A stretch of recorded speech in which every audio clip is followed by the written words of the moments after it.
Hi, I'm Nat of Cosplay Ink Factory, and I'm going to show you how to find and to track your order if you are right here in the UK or in the EU.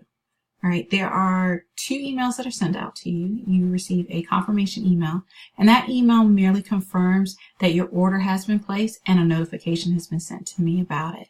All right, and then the second email that you receive is a shipping email, and that is the most important email out of the two because that one has your tracking information in it.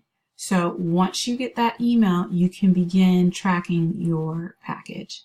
All right, so what you want to do is take that email and go to royalmail.com and click on track your item.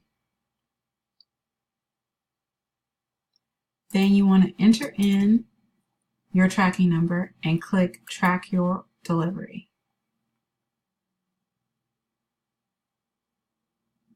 And then once you do that, your information is going to pop up. And scroll down a little bit so you can see your item's journey, and it's going to show you each post office that it stopped at. All right. And that is how you track your item. All right. Bye, guys.